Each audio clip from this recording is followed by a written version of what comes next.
नमस्कार। कार्यक्रम दिव्य संवादमा यहाँलाई हार्दिक स्वागत छ। आज हामी धादिङ जिल्लाको भूमि सम्बन्धी समस्याका बारेमा छलफल गर्दैछौँ। यो समस्याको छलफलका लागि हामीसँग हुनुहुन्छ भूमि सम्बन्धी समस्या समाधान आयोग जिल्ला समितिका सदस्य, विज्ञ सदस्यको रूपमा रहनुभएका सञ्जय दुवाडी। यहाँलाई कार्यक्रममा हार्दिक स्वागत छ। नमस्कार, धन्यवाद। के चाहिँ यो भूमि सम्बन्धी समस्या समाधान आयोग भनेको छ, कस्तो खालको आयोग हो? विशेष गरेर यो भूमि सम्बन्धी समस्या समाधान आयोग भनेको चाहिँ जमिनमा जति खालका देखिएका समस्या छन् ती सबै खालका समस्यालाई सदाका लागि अन्त्य गर्नको लागि एउटा गठन भएको आयोगलाई बुझिन्छ र विशेष गरेर योभन्दा विगतमा यसलाई सुकुम्बासी आयोगको नामले परिचित थियो। अहिले सुकुम्बासी आयोग चाहिँ भूमि सम्बन्धी हो, विगतमा चाहिँ सुकुम्बासी आयोगले परिचित थियो। अहिले यसलाई अलिकति सभ्य नै भनौँ न, सभ्य भाषा प्रयोग गरिएको छ। भूमि सम्बन्धी सम्पूर्ण समस्याहरूलाई समाधान गर्नको लागि यो आयोग गठन गरिएको कुरा तपाईँलाई जान्नु। यसले चाहिँ कस्तो खालको काम गर्छ, कसरी काम गरिरहेछ? विशेष गरेर यो भूमि सम्बन्धी समस्या समाधान आयोगले चाहिँ दुईटा तिनवटा काम गरिरहेको छ। अहिले तिनवटा काम गरिरहेको छ।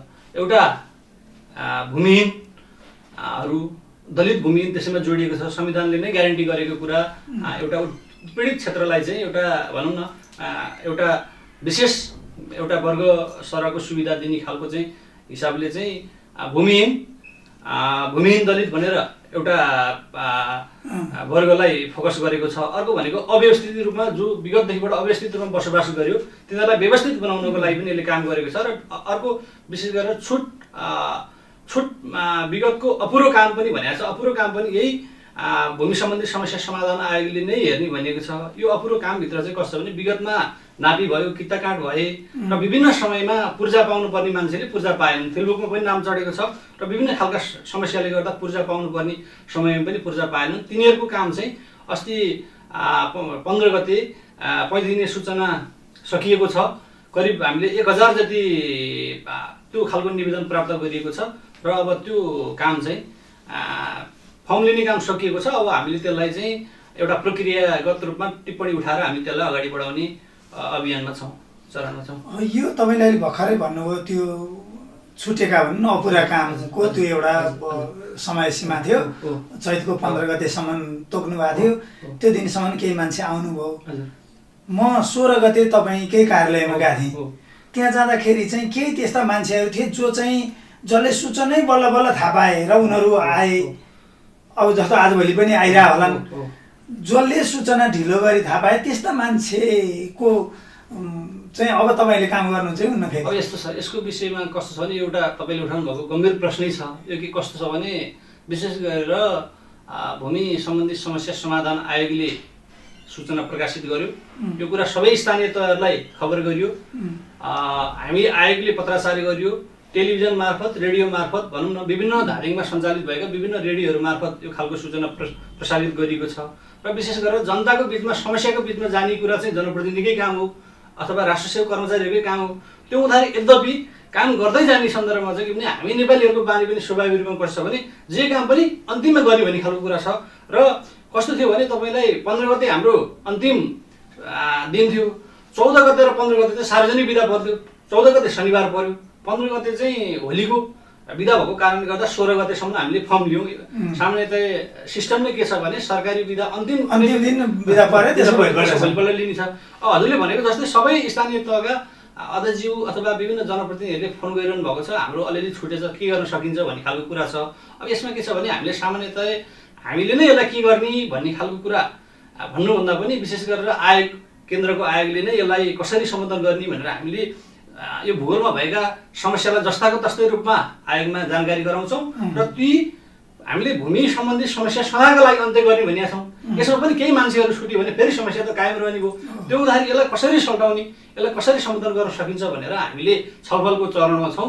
अब आयोग माथि आयोगलाई, केन्द्रलाई जानकारी गराइसकेपछि एउटा खालको निर्देशन आइसकेपछि जहाँसम्म लाग्छ हामी प्रयत्नरत छौँ छुटेका मान्छेहरूलाई पनि सम्बोधन गर्ने अभियानमा छौँ। विशेष गरेर हामी आयोगकै निर्देशन अनुसार चल्ने कुरा हजुरहरूको बिचमा जानकारी गराउन चाहन्छु। ठिकै छ, तपाईँले भन्नुभयो यो एउटा सूचनाको लागि पनि उपयुक्त होला। अर्को अलि यसलाई अझै धेरै सबै तरिकाले बुझ्दाखेरि चाहिँ धादिङ जिल्लालाई हेर्दाखेरि तपाईँले कसरी देख्नुभयो? भूमि सम्बन्धी समस्या भनेर एउटा ब्रोड रूपमा भनियो भने धादिङ जिल्ला आइपुग्दाखेरि तपाईँको दिमागमा अथवा तपाईँले कसरी त्यसलाई निहालिरहनु भएको छ? समस्या यस्तो छ, हामीले नामै समस्या अनि समाधान गर्ने भनिएको छ। स्वाभाविक रूपमा समस्या धेरै नै छन्। धादिङको हकमा पनि 2टा स्थानीय तहले ज्वालामुखी गाउँपालिका र त्रिपुरा सुन्दरी गाउँपालिकाले लगत सङ्कलन काम नै सम्पन्न गरिसकेको छ। अब बाँकी रहेको 11वटा स्थानीय तहमा आजभोलि नै सम्भवतः भोलि सूचना प्रकाशित भएर लगत सङ्कलनको काम सुरु हुन्छ होला। अब कतिपय सन्दर्भको काम चाहिँ सूचना प्रकाशित हुँदै गर्दा पनि थाहा हुन्छ। र अर्को भन्नुपर्दा समग्र रूपमा भन्नुपर्दा कस्तो भने धादिङको समस्या जति हामी यो उत्तरी भेग अथवा जति यो मध्य भेगमा छ त्योभन्दा बढी चाहिँ बजारी क्षेत्र सदरमुकाम र विशेष गरेर हाइवेमा त्यो खालको समस्या छ। किनभने अब त्यहाँ चाहिँ कस्तो भने अव्यवस्थित रूपमा मान्छेले खोलाको किनारबाट उठाएर घर बनाइरहेको छ। भनौँ न राष्ट्रिय राजमार्गको मापदण्डभित्र घर बनाएको छ। भनौँ न राज्यको चाहिँ एउटा भनौँ न जग्गाहरू हडेर विभिन्न खालका संरचना खडा गरिएको छ। अलिकति के भने यो चाहिँ एकदमै समाधानै गर्न नसकिने समस्याको रूपमा चाहिँ हामीले बुझेको छैनौँ। तर के भने स्वाभाविक रूपमा काम गर्नलाई केही खालका समस्या देखिन्छ। तपाईँले हाइवेकै सन्दर्भ भन्नुपर्दा मलिखुमा पुरानो बजार हजुरले बुझ्नु भएको छ, पुरानो बजार पहिला पुल माथिबाट थियो, त्यो ठाउँमा लहरै खोलाको किनारबाट घरहरू उठाएर बसेको छ, बनेको छ। अब यो हाइवेको 9 विषयदेखिबाट तपाईँको नागढुङ्गादेखिबाट चाहिँ मगखोलासम्म यो खालको समस्या छ। यसलाई पनि के भने हामीले मिलाएर राज्यको एउटा नीति मापदण्डले नै यसलाई टुङ्ग्याउँछौँ। किनभने हामीभित्र धेरैवटा संरचना रहेको छ। हामी आयोग छौँ, आयोगभित्र पनि विभिन्न खालको संरचना छ। स्थानीय सरकार छ, स्थानीय सरकारले हामीलाई सहयोग गर्नुहुन्छ। यहाँ राजनीतिक दलको प्रतिनिधिहरू हुन्छ, सहजीकरण समिति छ। यो हुँदाखेरि हामीले यसलाई काम गरै नसक्ने खालको अवस्था छैन। तर के भने काम गर्दै जाँदा केही जटिलता देखिने खालको स्थिति देखिएको छ। तपाईँले भन्नुभएको जस्तै अर्को एउटा नागरिकहरूले जहिले पनि सोचिरहने कुरा, तपाईँ जहिले पनि गुनासो गर्ने कुरा चाहिँ माथि उनीहरू धनी मानिने थिए, गाउँमा थिए, अनि बजारमा आए, त्यो खोलाको छेउबाट तपाईँले भन्नुभएको राष्ट्रिय राजमार्गकै छेउमा चाहिँ घर बनाए, जो मापदण्डभन्दा को बिचमा पर्छ, सडकमै पर्ने गरी घर पनि बनाए। अब तिनीहरूले हाम्रो समस्या हो भनेर भन्छन्। तिनीहरूको समस्या पहिला आउने कि तिप्लिङमा रहेको कामी गाउँ जो 18 घर अहिलेसम्म लालपूर्जा विहीन छ, तिनीहरूको समस्या पहिला आउने? तपाईँले त पहिला अर्कै काम गर्न थाल्नुभयो। होइन, अब यस्तो छ, विशेष गरी हामीले अहिले गरिरहेको काम चाहिँ के भने सबैभन्दा छिटो हिजो लामो समयदेखिबाट मान्छेले जग्गाको खनजोत गरे, नापी पनि भयो, पूर्जा पाउने चरणमा विभिन्न समय रोकिए नि।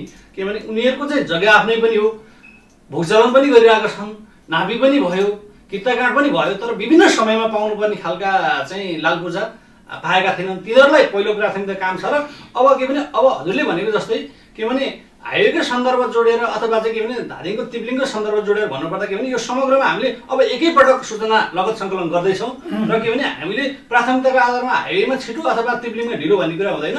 हामीले सबै स्थानीय तहको सङ्कलन अब 13वटामा 2टा घटाएर 11वटा स्थानीय तहको एकचोटि सङ्कलन गर्छौँ।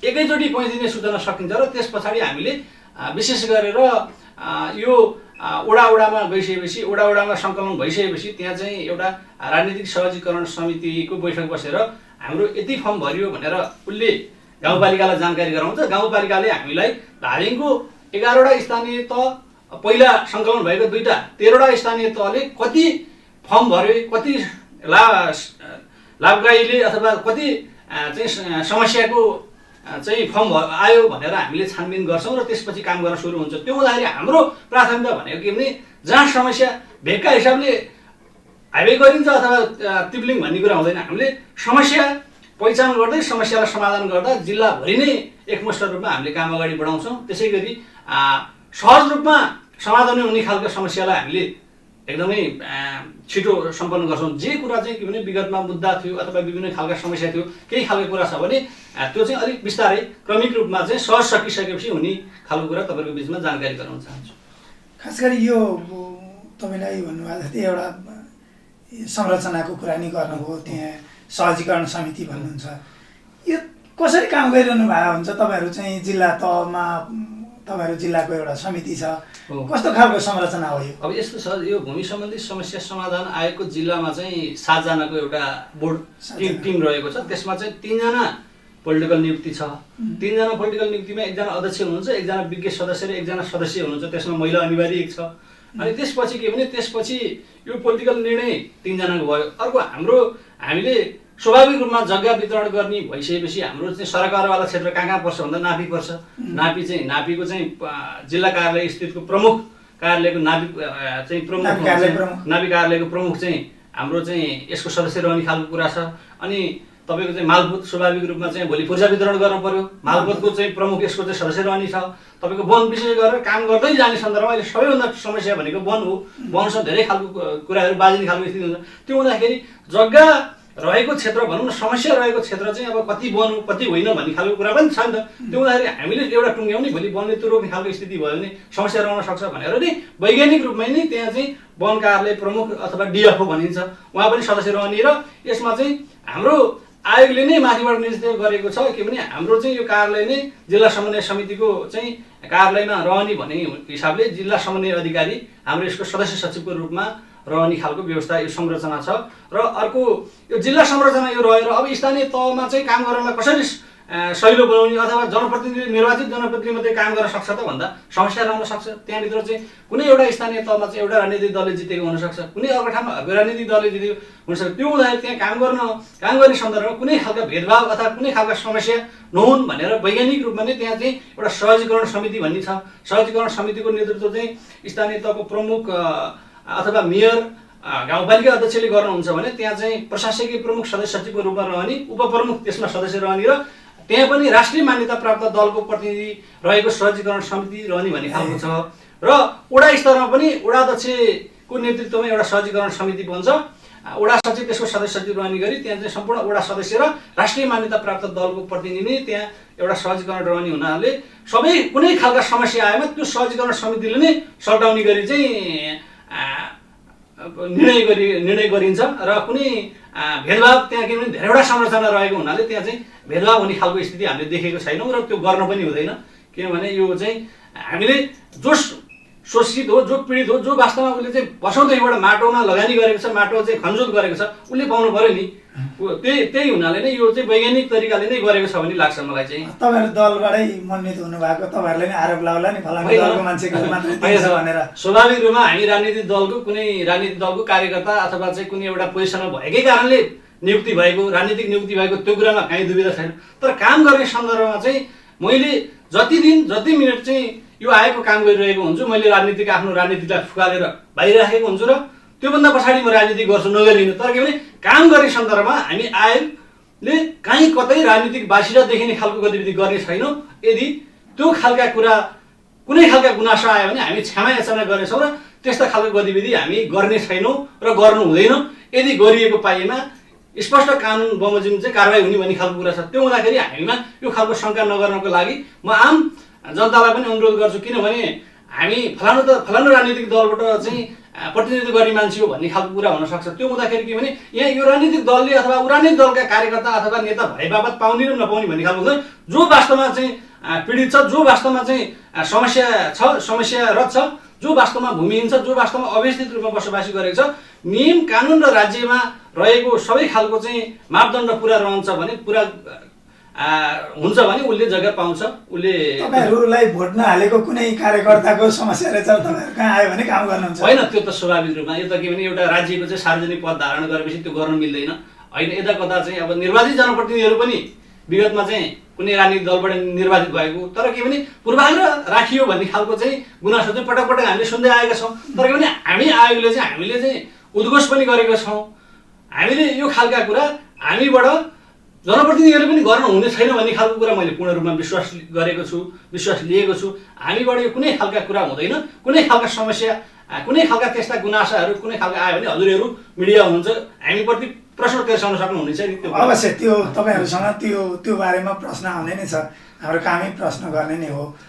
अब यो समस्याको खास जटिल कुरा चाहिँ धादिङलाई तपाईँले हेर्नुभयो भने मैले अलिक धादिङै वरिपरि गरिरहेको छु। यो कुरालाई भूमि सम्बन्धी समस्या भन्यो भने जटिलता चाहिँ कहाँनिर हो नागरिकलाई सम्झेर यताले तपाईँले होइन, यस्तो छ। यो अलिकति यो काम गर्दै जाने सन्दर्भमा धेरै कुरा थाहा हुँदै पनि जानिन्छ। धेरै कुरा जस्तो धादिङमा विगतमा भूमि सम्बन्धीमा सबभन्दा धेरै चाहिँ अख्तियारमा उजुरी भएको भनौँ विवाद भएको जिल्ला धादिङ पाइयो। किनभने धेरै मान्छेहरू गयौँ, मुद्दै पुगिरहेको अवस्था छ। यतिखेर पनि छ। कयौँ मान्छेहरू कानुनी चाहिँ कारबाही भोगिरहेको अवस्था पनि छ, कयौँ मान्छेहरू आरोपित भइरहेको अवस्था पनि छ। त्यो हुँदाखेरि स्वाभाविक रूपमा जमिनलाई व्यवस्थित गर्ने कुरा अथवा अवेशलाई व्यवस्थित गर्ने कुरा, भूमिहीनलाई भूमि दिने भन्ने कुरा स्वाभाविक रूपमा जटिलै हो। तर किन धादिङको सन्दर्भमा त्यति धेरै कामै गर्न नसक्ने खालको जटिल छ भन्ने मलाई लाग्दैन। स्वाभाविक रूपमा मैले भने नि यो सहरी विशेष गरेर राजधानी के अरे राजधानीबाट नजिक रहेको जिल्ला र राष्ट्रिय राजमार्ग रहेको जिल्ला हुनाले स्वाभाविक रूपमा राजधानीबाट स्थानान्तरण भएर आउने खालको जनसङ्ख्या पनि अलिकति बढिरहेको र विशेष गरेर औद्योगिक कल कारखाना र हाइवे क्षेत्र रहेको हुनाले अलिकति अव्यवस्थित रूपमा हाइवेमा बढी यो खालको समस्या छ। र विशेष गरेर यही धादिङ बेसीमा पनि यस्तो खालको समस्या छ। उदाहरणको लागि तपाईँलाई कस्तो भने मान्छेको 51 जग्गा छ तर उसले 4 आना जग्गामा चाहिँ भव्य मल बनाएको छ। अब त्यो पनि एउटा जटिल खालको समस्या हो। यस्ता खालको समस्या छ। यसलाई चाहिँ हामीले प्रचलित नियम कानुन अनुसार नै समस्या समाधान गर्छौँ। यदि हामीबाट त्यस्ता खालका चाहिँ समस्या समाधान नहुने खालका समस्या भयो भने हामीले माथि केन्द्र आयोगलाई रिपोर्ट गर्छौँ र त्यहाँबाट चाहिँ मन्त्री परिषद बैठक अथवा विभिन्न तरिकाले माथिबाट टुङ्गिने खालको कुरा हुन्छ। मलाई जहाँसम्म लाग्यो धादिङको सन्दर्भमा केही समस्या यस्ता होला, नत्र के भने हामीले सटाउनै नसक्ने खालको समस्या भने छैन। स्वाभाविक रूपमा काम गर्दै जाँदा हामीले ठ्याक्कै 2 वर्षमा भनेका छौँ 2 वर्षमा नसल्टिन सक्छ अथवा 3 वर्ष लाग्न सक्छ अथवा चाहिँ के भने त्यहाँ आयोगमा पनि प्रश्न निर्दिष्ट गरिएको छ। यसलाई चाहिँ के भने काम गर्दै जाने सन्दर्भमा चाहिँ समय अपुग भयो भने 2 वर्ष थप्न सकिनेसम्म भनिएको छ। जतिसक्दो हामीले के भने लगत सङ्कलन भइसकेपछि यथाशक्य रूपमा हामीले काम चाहिँ अगाडि बढाउने कुरा यो बिचमा कहीँ कतै नरोकिकन अगाडि बढाउने खालको कुरा तपाईँहरूको बिचमा म जानकारी गराउन चाहन्छु। तपाईँले भन्नु नै भयो। त्यसो हो भने एकजना सुकुम्बासी मलाई भन्नुभयो तपाईँहरू कहाँ नि आयो त्यो निवेदन आइपुग्यो, तपाईँहरू कसरी उसलाई पहिचान गर्नुहुन्छ कि ऊ सुकुम्बासी नै हो? होइन, सुकुम्बासी हो कि होइन भन्ने कुरा त अहिले चाहिँ प्रश्नै छ नि। मालपोतमा चाहिँ उसको नाममा कहीँ कतै जग्गा जमिन छ कि छैन? हिजो मालपोतमा एउटा हस्तलिखित खालको व्यवस्था थियो। उसले चाहिँ एउटा विगतका आयोगहरूले विशेष गरेर अझ यो पहाडी इलाका भन्दा पनि तराईमा यस्ता खालको समस्या थियो। चितवनमा जग्गा पाउँछ अरे भनेपछि मान्छे यहाँबाट बसाइ सरेर जाने खालको अथवा बसाइ सरेर लाने खालको स्थिति थियो। अहिले त्यो खालको अवस्था छैन। अहिले डिजिटल सिस्टम आएको छ। तपाईँको कुनै पनि व्यक्तिको अधिराज्यभरिमा 3 पुस्ता हान्दाखेरि उसको जग्गा जमिन छ कि छैन भनेर चाहिँ मालपोतमा खोज्दाखेरि उसको प्रश्न भेटिन्छ। त्यो हुँदाखेरि पनि अहिले पहिचान गर्न धेरै गाह्रो छैन, किनभने अहिले चाहिँ टेक्नोलोजीको जमाना छ। त्यो हुँदाखेरि वास्तवमा सुकुम्बासी हो कि भनेर पहिचान गर्नको लागि हामीले एउटा कुरा उस समाजमा कहाँ बस्छ, उसको विगत के हो, वर्तमान के हो भन्ने खालको कुरा एउटा समाजले नै पहिचान गर्छ। त्यही भएर नै के भने हामीले यस्ता खालका समस्या आयोगले पहिचान नगर्न सक्छ भनेर नै आयोगले नै स्थानीय तहलाई, जनताको सबैभन्दा पहिलो सरकार नै स्थानीय तहको भएको हुनाले स्थानीय सरकारसँग समन्वय गर्ने अथवा पूर्जा वितरण पनि स्थानीय तह मार्फतै भोलि आयोगले समन्वय गर्ने भनिएको छ। त्यो हुँदाखेरि हामीलाई सुकुम्बासी अथवा सुकुम्बासी पहिचान गर्न गाह्रो छ भन्ने लाग्दैन। कोही कसैले जग्गा जमिन भएका मान्छे म सुकुम्बासी हुँ भनेर आयो भने उसले जग्गा पाउँदैन, किनभने त्यो चाहिँ उसको चाहिँ 3 पुस्ते त्यहाँ केलाएर जग्गा वितरण गर्ने कुरा हुन्छ। व्यक्तिलाई जग्गाको मालिक अथवा पूर्जाको मालिक बनाउने भन्ने कुरा उसै पहिचान नगरिकन दिन सकिन्छ र यो कुरा के भने एउटा चाहिँ विधि छ नि त, त्यो विधिमा रहेर हामी काम गर्छौँ। तपाईँले दिन सकिने कुरा हो। अलि पाठाटाठाहरू त तपाईँले भनेको जस्तो सूचनामा आइपुग्ला। फेरि त्यो सुकुम्बासीलाई हेर्ने बेलामा साँच्चीकै त्यो जानकारी नपाउने सुकुम्बासी छुटे कि भनेर पहिचान गर्ने अरू कुनै थप केही कुराहरू छ? अब यस्तो छ, यसमा चाहिँ हामीले के भने मैले अघि नै तपाईँलाई भनिसकेँ धादिङको 2टा स्थानीय तह ज्वालामुखी गाउँपालिका र त्रिपुरा सुन्दरी गाउँपालिकामा यो खालको लगत सङ्कलन काम सम्पन्न भइसकेको छ। त्यहाँ डाटाहरू सङ्कलन त्यो लगत सङ्कलन कसरी हुन्छ? त्यो चाहिँ वडामा जस्तै सम्बन्धित स्थानीय तहले हामीसँग काम गर्न, लगत सङ्कलन गर्न दक्ष जनशक्ति छ, हामी तयार छौँ भनेर आयोगलाई उसले सिफारिस गर्छ, सूचना प्रकाशित गरिदिनु भनेर आयोगले तिनै स्थानीय तहबाट आएको सिफारिसको आधारमा पैँतिने सूचना राष्ट्रिय मान्यता प्राप्त पत्रिकामा सूचना प्रकाशित गरिदिन्छ। सूचना प्रकाशित भइसकेपछि 35 दिनभित्रमा प्रत्येक वडामा चाहिँ डाटा सङ्कलन गर्ने भनौँ, समस्या पहिचान गर्ने खालको कुरा हुन्छ। अब त्यसमा तपाईँले भनेको कुरा के भने जस्तै जनताको बिचमा कसरी पुग्न सकिन्छ, कसरी सूचना प्रसारित हुन्छ भन्दा हामीले अब 2टा स्थानीय तहको हकमा सकिसक्यो, त्यहाँ समस्या भएन। अब हामीले एकैपटक अब 11वटा स्थानीय तहको एकैपटक किन गर्दैछौँ भन्दा रेडियोमा विज्ञापन बजाउँदा अथवा चाहिँ रेडियोमा जानकारी सूचना बजाउँदा पनि के भने यो चाहिँ के भने एकैपटक होस्, सबै जनताले एकैपटक चाहिँ यो खालको खबर पाउन् भन्ने खालको कुरा। जस्तै नीलकण्ठको चाहिँ वैशाखको 25 गतेसम्म म्याच छ अथवा चाहिँ धुनीबेसीको चाहिँ जेठको 10 गतेसम्म म्याच छ भन्नुभन्दा के भने अब बाँकी रहेका स्थानीय तहको चाहिँ एकैपटक चाहिँ सूचना जारी भयो, अब काम सुरु हुन्छ, एकैपटक अन्त्य हुन्छ भन्दा सहिलो हुन्छ। त्यसरी हामीले रेडियो मिडियाको बाट पनि सूचना प्रकाशित गरिन्छ। अर्को कुरा के भने जनताको, मैले अघि नै भने जनताको सबैभन्दा पहिलो सरकार स्थानीय तह गाउँपालिका र वडामा सूचना उहाँहरूले सूचना प्रकाशन गर्नुहुन्छ। र विशेष गरेर जनप्रतिनिधि हिजो भोट माग्न जसरी जनताको घरमा जानुभएको छ त्यसै गरी जनताको घर घरमा गएर यस्तो खालको समस्या छ तपाईँहरू फर्म भर्नु भनेर भन्नुहुन्छ। उहाँहरूको चाहिँ के भने हामीले सबै स्थानीय तहमा त्यो खालको तालिम पनि दिइसकेका छौँ। अब कसरी काम गर्ने भनेर तालिम पनि दिइसकेको हुनाले त्यसको समस्या समाधान गरिदिनु पनि भनेको छ स्थानीय सरकारका मान्छेहरूले छ। त्यो हुँदाखेरि के भने त्यो चाहिँ धेरै ठुलो समस्या हुन्छ भन्ने मलाई लाग्दैन। जनताले यो सूचना समयमै पाउन् र उनीहरूको समस्या समाधानका लागि पहल होस्, यो हाम्रो पनि सूचना छ। अब अर्को एउटा प्रश्न पनि छ नि, कति रोपनीसम्म एकजनाले पाउने होला? अब यस्तो छ, यसमा चाहिँ कतिसम्म त्यसको अधिकतम हो? अब सामान्यतया कस्तो भने भूमिहीन र भूमिहीन दलितको सन्दर्भमा चाहिँ के भनेको छ भने महानगर अथवा राजधानी भनौँ न उपमहानगरपालिकामा फरक छ। हाम्रो धादिङको सन्दर्भमा उपमहानगरपालिका पनि छैन, महानगरपालिका पनि छैन। त्यो हुँदाखेरि के भने नगरपालिका र गाउँपालिकाहरू छ। त्यो हुँदाखेरि के छ भने हाम्रो यहाँको मापदण्ड अनुसार चाहिँ भूमिहीनहरूले 4.5 रोपनीसम्म पाउने भनेको छ, 4.5 रोपनीसम्म पाउने भनेको छ।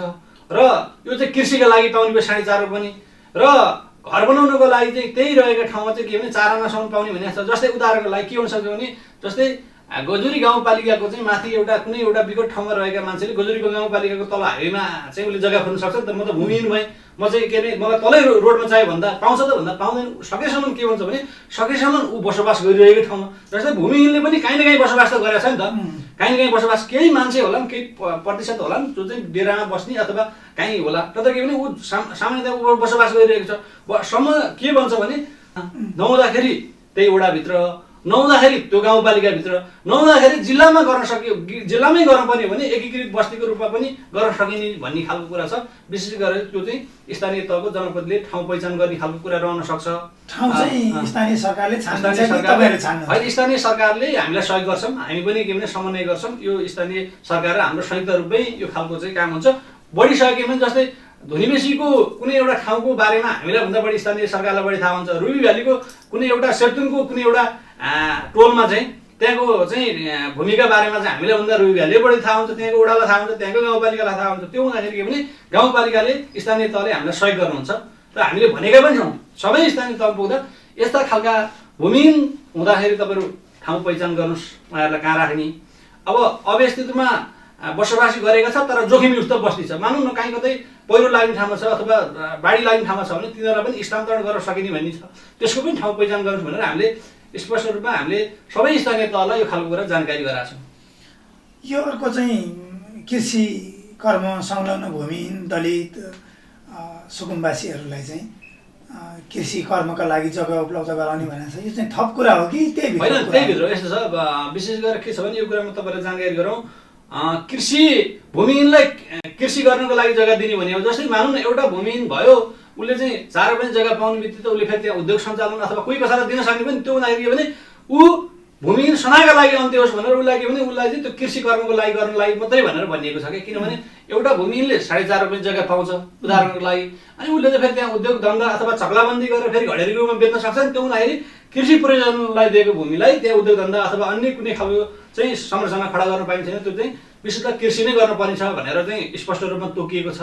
र अर्को कुरा के छ भने यो भूमिहीन र अव्यवस्थितलाई दिएको जग्गा चाहिँ परिवारमा संयुक्त रूपमा दिइन्छ। श्रीमान श्रीमतीलाई संयुक्त रूपमा आउने हो, संयुक्त लाल पूर्जा हुन्छ। अब जस्तै श्रीमानले पनि भोलि बेचबिक्री गरेर चाहिँ खान नपाओस्, श्रीमतीले पनि भोलि फटाइ गरेर नपाओस् भनेर संयुक्त रूपमा आउने हो। अर्को कुरा यो चाहिँ के भने यो उपलब्ध गराएको जमिन चाहिँ 10 वर्षसम्म बेचबिक्री गर्न पाइँदैन। विगतका आयोगहरू चाहिँ अझ 25 वर्षसम्म पनि भन्ने रहेछ। तर के भने 10 वर्षसम्म घट्यो भने हामीले मान्छेलाई भूमिहीन बनाउनु भनेको छौँ। फेरि आज 4.5 रोपनी जग्गा चाहिँ राज्यले उपलब्ध गरायो, फेरि 2 वर्ष 3 वर्ष पछाडि त उसले फेरि सबै कुरा बेच्दै जाँदा फेरि त्यो बेचेर सक्ने भयो नि त, फेरि भूमिहीन हुने भयो। त्यो हुँदाखेरि पनि 10 वर्षसम्म त उसको कुनै खालको आर्थिक अवस्था सुध्रिने भयो अथवा केही गर्न सकिने पनि त्यो हुँदा 10 वर्षसम्म बेचबिक्री गर्न नपाउने भन्ने कुरा पनि रहेको छ यसमा।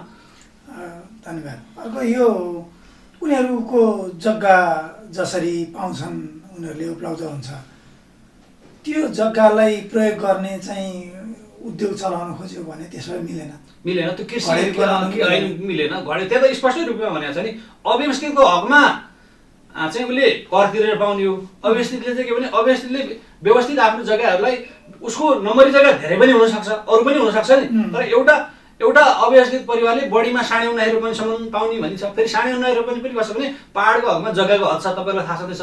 एउटा परिवारले चाहिँ करिब 70 रुपैयाँ जमिनभन्दा बढी चाहिँ एउटा व्यक्तिको नाममा नहुने भनेको छ। जस्तै एउटा मानौँ न, एउटा धादिङको नीलकण्ठ नगरपालिकाको वडा नम्बर 1 को कुनै एकजना हरिबहादुर भन्ने मान्छेको नाममा चाहिँ अलरेडी 70 रुपैयाँ जमिन छ, तर उसको उसले अव्यवस्थित रूपमा गरिरहेको छ भने उसले पाएन। किनभने त्यहाँ जग्गाको हद छ नि त, जग्गाले उसलाई 70 रुपैयाँभन्दा बढी त एउटा व्यक्तिको नाममा नदिने भनेको छ। त्यो हुँदाखेरि उसले पाएन। र जस्तै एउटाको 5 रुपैयाँ जग्गा जमिन छ र उसले चाहिँ 50 रुपैयाँ कमाइ खेती गरे हुनसक्छ नि त। विगतमा वन जङ्गल फाँडेर अथवा चाहिँ खोरियाहरू बनाएर पनि अहिले चाहिँ हेर्दाखेरि विगतमा वन भयो। हामीले के भनेको छ भने विगतमा वन भए पनि हाल वन क्षेत्र नरहेको भनेको छ क्या। 10 वर्ष अव्यवस्थितको हकमा चाहिँ 10 वर्ष वा सोभन्दा बढी प्रयोगमा गरेको अथवा मानव बस्ती बसेको, खनजोत गरेको, आमोद कामोद गरेको भनेको छ। त्यो हुँदा के भने एउटा परिवारले बढीमा 9.5 रुपैयाँसम्म पाउँछ। त्यो चाहिँ जग्गाको हद ननाग्ने गरी। अर्को कुरा उसले वर्गको आधारमा राज्यलाई ट्याक्स तिरेर पाउने हो।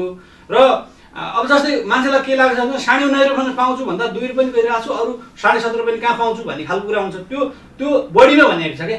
बढीमा के कोही कसैले एउटा परिवारले 50 रुपैयाँ गरिरहेको हुनसक्छ। उदाहरणको लागि धादिङको झारडाङमा पहिरो गयो विगत लामो समय, त्यहाँको विस्थापित परिवार गएर यही आसपासका जस्तै ज्वालामुखी अथवा नीलकण्ठ कुनै एउटा भेगमा चाहिँ उसले चाहिँ विगतमा चाहिँ आएर बसे, वन फडाउने गरे, बसे 50 रुपैयाँ गरिरहेको हुनसक्छ।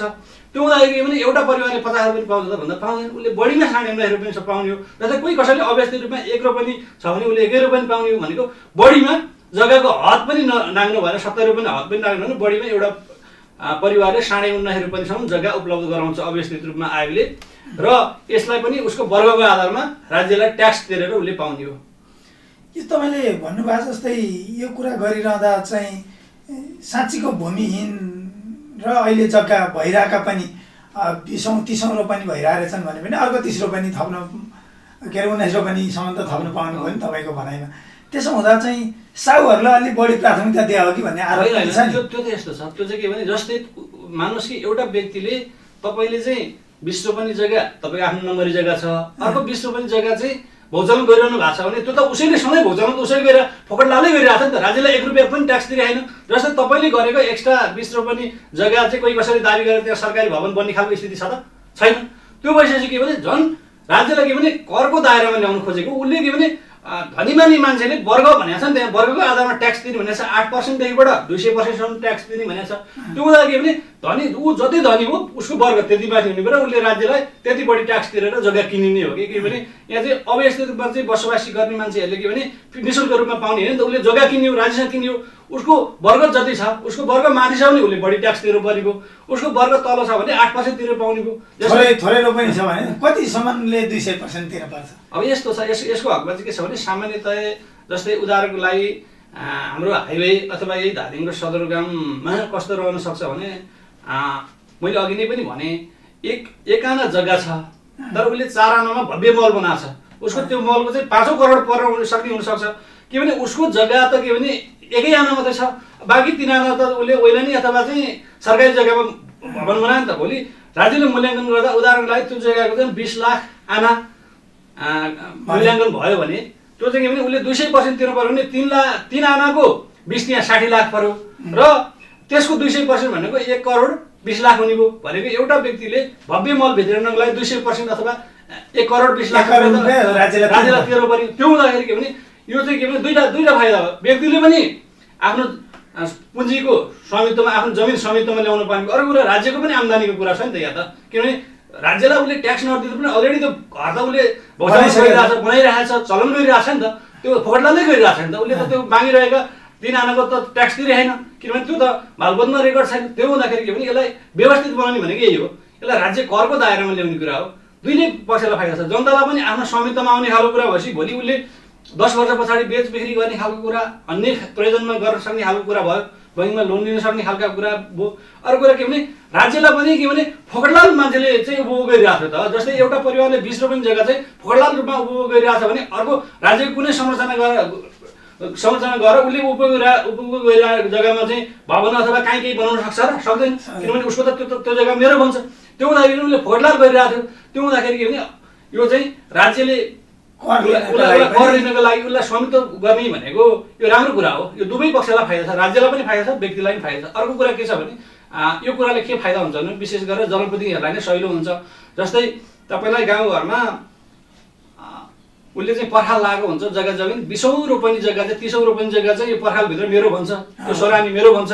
मेरो भनिसकेपछि अरूले भोगचलन पनि गर्न पाउँदैन। जस्तै काठ रुख काट्छ भनौँ न, अब नियम कानुनभन्दा बाहिर छ, तर त्यहाँको जनप्रतिनिधि चाहिँ यतापट्टि फर्केर हिँड्नुपर्ने स्थिति छ। किन भन्दा त्यहाँ चाहिँ उसलाई दण्डित गरौँ, भोलि राजनीतिक सामाजिक रूपमा समस्या रहने, नगरौँ के भने उसले राज्यको कानुन मिचिया छ भनेपछि त्यो खालको समस्या हुन्छ। यी खालको समस्याबाट पनि अब चाहिँ यो खालको समस्या पनि अन्त्य हुने खालको स्थिति। जति यो अहिले चाहिँ यो आयोगको जुन मात्रामा अव्यवस्थित रहेका जग्गाहरू व्यवस्थित हुन्छ, तीभन्दा बाहेक त सबै राज्यका भयो नि त। त्यो हुँदाखेरि के भने जनप्रतिनिधिले अब यति यो वन क्षेत्र त राज्यकै हुने भयो, वनकै हुने भयो नि त। त्यो हुँदाखेरि के भने मान्छेले अब भोगचलन अथवा कुनै खालका त्यस्ता समस्या रुख कटान गरेमा त उसलाई त कानुन अनुसार दण्डित गर्न पाइने भयो, किनभने ऊ त त्यो व्यक्तिको नाममा छैन त्यो जङ्गल। त्यो त उसले नियम कानुन राज्यको कानुनभन्दा बाहिर गएर काम गरेको छ नि। त्यो हुँदाखेरि ऊ त्यहाँ दण्डित हुने खालको स्थिति हुँदाखेरि त्यो चाहिँ एकदमै यो राज्यले वैज्ञानिक रूपमै यो खालको काम गरेको भन्ने लाग्छ। र विशेष गरेर म अलिकति थपै यसमा जोडौँ के भने 2075 सालको चाहिँ निर्वाचनमा नेपालमा रहेका सम्पूर्ण राजनीतिक दलहरूको एउटा साझा एजेन्डाको रूपमा हो यो भूमिहीनलाई जग्गा दिने र अव्यवस्थितलाई व्यवस्थित गर्ने। यो हुँदाखेरि के भने यो एउटा कुनै एउटा राजनीतिक दलको एउटा एजेन्डा मात्रै होइन, यो चाहिँ साझा एजेन्डा हो। यो हुँदाखेरि के भने सबै जहाँ राजनीतिक दलले जितेको छ अथवा जुन राजनीतिक विचार आस्था बोकेको छ भने पनि हिजो आफ्ना राजनीतिक दलले एउटा साझा घोषणापत्रलाई पुरा गर्ने हुनाले यो चाहिँ एकदमै राम्रो हो। विशेष गरेर जनप्रतिनिधिलाई पनि एउटा यो आफ्नो 5 वर्ष एउटा कार्यकालमा सबैभन्दा पुण्य काम नै यो हुनेछ, किनभने व्यक्तिले लालपुर्जा पाउने कुरा छैन त। त्यहाँ चाहिँ अब राजनीतिक सहजीकरण समिति छ, जस्तै राजनीतिक दलको प्रतिनिधिहरूलाई एउटा महत्त्वपूर्ण अवसर हो। आयोगलाई त स्वाभाविक रूपमा चाहिँ तल चाहिँ वडामा धादिङ जिल्लामा चाहिँ मानौँ न अब 20औँ हजार मान्छेले चाहिँ पूर्जा पायो भने त्यो कुरा हामीलाई नै स्वाभाविक रूपमा गर्व हुन्छ नि त। त्यो हुँदाखेरि यो चाहिँ एकदम सबैलाई, कोही कसैको जित हार अथवा कोही कसै राजनीतिक दलको दाउपेच भन्दा पनि यो एउटा साझा समस्याको समाधान हुने खालको कुरा नै हो। यो कुराले राम्रो गर्छ भन्ने लाग्छ मलाई। यतिखेर जङ्गलै रहेछ भने त्यो हामी लालपुर्जा दिँदैन होइन, त्यो त सकिँदैन। किनभने विगतमा के छ भने हाम्रो अघि नै पनि मैले भने संरचनामा हाम्रो चाहिँ वन कार्यालय हाम्रो सदस्य अथवा वन कार्यालयको प्रमुख हाम्रो किन सदस्य हो भन्दा हाम्रो चाहिँ यही वनमा देखिने खालका समस्यालाई अन्त्य गर्नको लागि पनि हो। त्यो हुँदाखेरि विगतमा वन हामीले स्पष्ट रूपमै निर्दिष्ट गरिएको के छ भने विगतमा वन क्षेत्र भए पनि 10 वर्ष वा सोभन्दा बढीदेखिबाट खेती कमाइ गरे भने अहिले वन क्षेत्र भएर उसले पाउँदैन। त्यो तपाईँलाई अर्को एउटा यसमा समस्याको रूपमा मैले 1-2 ठाउँहरूमा देखेको पनि छु। यतिखेर केही वर्षदेखि उसले वनको रूपमा आफ्नो जग्गा के अरे वन रुख बिरुवा लगाएर हुर्काइरहेको छ। अरू खेती किसानी गर्नेले छेउको जग्गा जसरी चर्चेर अहिले तपाईँको अव्यवस्थित भनेर आइरहेछन्, त्यो रुख लगाउनेहरूले त्यो छेउको चाहिँ मैले लगाए हो भनेर तपाईँकोमा निवेदन दिन आयो भने त्यसलाई कसरी समाधान बनै देखिन्छ? व्यक्तिगत जग्गाको छेउमा निवेदनै दिन आउने मान्छेलाई अथवा बुझी पनि पाउँदिन भन्ने मान्छेले निवेदनै दर्ता गर्न अथवा निवेदनै दियो भने निवेदनै दिएका आधारमा उसले पाउने पनि होइन। त्यो चाहिँ कुरा के छ भने मैले अघि नै पनि भने अहिले अव्यवस्थित रूपमा बसोबास गरिरहेको छ, त्यो अव्यवस्थित जग्गाभित्र उसको वन छ भने उसले पाउँदैन, किनभने त्यो चाहिँ प्रश्न रूपमा भनिएको छ नि त। विगतमा वन भए हाल खेती कमाइरहेको जग्गा भए पाउने भए, तर के भने हाल अव्यवस्थित रूपमै छ तर त्यो वन क्षेत्र छ भने पाउँदैन, किनभने त्यो चाहिँ उसले फर्म भर्न सक्यो अथवा फर्म भर्दैमा पाउने कुरा भएन नि त। उसले जिद्दी गरेर फर्म भर्न सक्छ। कोही कसैले चाहिँ के भन्छ भने फलानु चाहिँ मलाई चाहिँ रोक्न मिल्दैन अथवा म भर्छु भन्दा फर्म भर्दैमा त बिग्रिने कुरा भएन नि। भोलि त छानबिन हुन्छ, त्यहाँ चाहिँ वन कार्यालय छ, नाभि कार्यालय छ, आयोग छ, जनप्रतिनिधि छ, त्यहाँ चाहिँ एउटा सहजीकरण समिति छ। त्यो हुँदाखेरि के भने राज्यको मैले अघि नै पनि भने राज्यको प्रचलित नियम कानुन र ऐनको आधारमा विशेष गरेर भूमि व्यवस्था ऐनको आधारमा टेकेर नै भोलि काम कारबाही अगाडि बढ्ने हुनाले यसलाई धेरै समस्या छैन। सकेसम्म हाम्रो चाहिँ शुभेच्छा के हो भने सकेसम्म समस्या भएको कुरा चाहिँ निवेदनमै अथवा चाहिँ फर्मै नभर्दा चाहिँ अझ राम्रो, अझ छिटो सहिलो हुन्छ, टुङ्ग्याउन भोलि हामीलाई सहिलो हुन्छ। किनभने जस्तै कुनै खालको समस्या आएको छ भने त्यसलाई त्यसको बारेमा पहिचान गरेर पनि त समय त लाग्ने भयो। तपाईँले भने नै हाल्नु अब करिब अन्त्यतिर आइपुगेका छौँ। यो आयोग कति वैधानिक छ, साँच्चीकै यसले दिन सक्ला त? यस्ता आयोगहरू त धेरैवटा बने अहिलेसम्म, यस्ता थुप्रै आयोगहरू बनेर धेरै पटक फाइलहरू यहाँ सदरमुकाममा आएर बसेर फेरि त्यो कहाँ पुगिसक्यो होला। यो आयोगले नि त्यस्तै फाइल एकताले जम्मा पार्ने अनि फेरि जताततै छोडिदिएर छ्याङ्ग हुने हो कि? तपाईँले असाध्यै महत्त्वपूर्ण कुरा सोध्नुभयो। यो चाहिँ एकदमै महत्त्वपूर्ण कुरा हो। अब म तपाईँलाई के जानकारी गरौँ भने नेपालको सन्दर्भमा करिब 14-15वटा आयोग बनिसकेको रहेछ। जस्तै चर्चित नेपालका चर्चित राजनीतिक हस्तीहरू नै त्यो आयोगको नेतृत्व गरेको इतिहास छ। कुनै समयको चर्चित नेत्री शैलजा आचार्य आयोगको अध्यक्ष हुनुभएको, कुनै समयको चाहिँ ऋषिराज लुम्साली हुनुहुन्छ। जस्तै माओवादीका नेता पूर्व कृषि मन्त्री हरिबोल गजुरेल पनि यसको अध्यक्ष रहनु भएको चाहिँ इतिहास छ। यो हुँदाखेरि विगतमा आयोग कसरी बन्दी रहेछन् भने विगतमा आयोग चाहिँ मन्त्री परिषदको बैठकले निर्णय गर्ने भयो, आयोग बन्ने भयो, आयोगले जिल्ला पनि त्यही अनुसारको बन्ने भयो। बनिसकेपछि के भने काम गर्ने सन्दर्भमा चाहिँ कोही कसैले मुद्दा हालिदिएपछि त्यो चाहिँ खारेज हुने अथवा राजनीतिक अस्थिरताको कारणले अर्को सरकार बनेपछि त्यो आयोग चाहिँ ढल्ने खालको अथवा त्यो आयोग चाहिँ नरहने खालको स्थिति रहेछ। तर अहिले संविधानले नै स्पष्ट गरेको कुरा के भने नेपालको संविधान 2072ले नै स्पष्ट रूपमा के भनेको छ भने नेपालमा अन्तिम भूमि सम्बन्धी समस्या समाधान गर्नको लागि अन्तिम आयोग एउटा गठन गर्न सकिने भनेको छ। अहिलेको यो आयोगले किन ढिलो काम सुरु भयो भन्ने सन्दर्भमा तपाईँलाई म बुझाउन के चाहन्छु भने वैधानिकताको सन्दर्भमा यो आयोग चाहिँ संसदमा कानुन पास भएर एउटा वैधानिक तरिकाले बनेको आयोग हो। कोही कसैलाई मन परेका आधारमा वा मन नपरेको आधारमा उजुर बाजुर गरे अथवा मुद्दा हालेमा यो आयोग ढल्दैन। पात्र चेन्ज होला, त्यसको के भने म चेन्ज हुन सक्छ। अथवा धादिङको सन्दर्भमा चाहिँ रामरी अधिकारी हुनुहुन्छ अध्यक्ष, उहाँ चेन्ज हुनु होला, अथवा केन्द्रमा देवी ग्याउली हुन्छ उहाँ चेन्ज हुनु होला। तर के भने यो नियम कानुन र ऐन संसदमै पास भएको आयोग हुनाले यो आयोग ढल्दैन। व्यक्ति कोही पात्र कोही रहन सक्ने वा नसक्ने एउटा छुट्टै खालको कुरा होला। यो आयोगले नै नेपालमा रहेको भूमि सम्बन्धी सम्पूर्ण कामहरू समाधान गर्ने अन्तिम काम गर्ने आयोग हो। त्यो हुनाले के भने यसको वैधानिकताको सन्दर्भमा मैले तपाईँहरूको बिचमा यति बेला जानकारी गराएँ। यो संसदमा कानुनको रूपमा पास भएर बनेको आयोग हो। एउटा लामो छलफल भयो, भूमि सम्बन्धी समस्याका बारेमा केही छलफलहरू भयो न, हाम्रा दर्शकहरूले केही कुरा जानकारी नै राख्नु भयो होला सायद। भन्नै पर्ने छुटेका केही कुरा छन् भने दर्शकहरूको होइन। अब यो महत्त्वपूर्ण अवसर दिनुभएकोमा तपाईँलाई धेरै धेरै धन्यवाद दिन चाहन्छु र म धादिङका सम्पूर्ण जनताहरूलाई फेरि पनि के अनुरोध गर्न चाहन्छु भने यो भूमि सम्बन्धी समस्या समाधानको लागि अन्तिम आयोग रहेको हुनाले तपाईँले सम्पूर्ण जनता श्रोताहरू तपाईँहरूले आफ्नो वडामा एउटा के काम भइरहेको छ, कहिलेदेखि काम हुँदैछ, कहिले अन्तिम हुँदैछ भनेर एउटा चाहिँ सुझबुझ राख्नु होला। तपाईँहरूको चाहिँ भएका समस्याहरू वडामै गएर दुईटा फर्म छ। अव्यवस्थितको एउटा सेतो फर्म हुन्छ आधिकारिक कोड सहितको र भूमिहीनहरूको रातो फर्म हुन्छ कोड सहितको। त्यो हुँदाखेरि तपाईँहरूले यिनै सूचनालाई यस्तै सूचनालाई आधार मानेर अब 1-2 दिनभित्रमै तपाईँहरूको वडामा फर्म पुगेर काम सुरु हुन्छ। तपाईँहरू सम्पूर्ण जो जनताहरू यो खालको समस्याबाट समस्यारत हुनुहुन्छ तपाईँहरू चाहिँ आफ्नो वडा कार्यालयमा गएर आफ्नो जनप्रतिनिधिलाई भनेर यो खालको चाहिँ समस्या समाधान गर्नु होला, फर्म भर्नु होला भनेर म तपाईँहरू सम्पूर्णलाई जानकारी गराउन चाहन्छु र यही कुरा अनुरोध गर्न चाहन्छु। धन्यवाद, नमस्ते। धन्यवाद सञ्जयजीलाई। खास गरी भूमि सम्बन्धी समस्या समाधान आयोगको धादिङका विज्ञ सदस्यको रूपमा यहाँ हुनुहुन्थ्यो। यहाँले केही जानकारी गराउनु भयो। यो आयोग 2076 चैत 9 गते आयोग गठन गरेर 77को वैशाखदेखि यसले काम सुरु गरेको आयोग हो र धादिङ जिल्लामा केही कामहरू सुरु गरेको छ। यो जानकारी पाउनु भयो। भूमि सम्बन्धी विभिन्न समस्या र त्यसका समाधानका लागि कुनै जिज्ञासाहरू छन् भने हामीलाई सम्पर्क गर्नुहोला। आजको यो कार्यक्रम दिव्य संवाद यहीँ समाप्त हुन्छ। नमस्कार।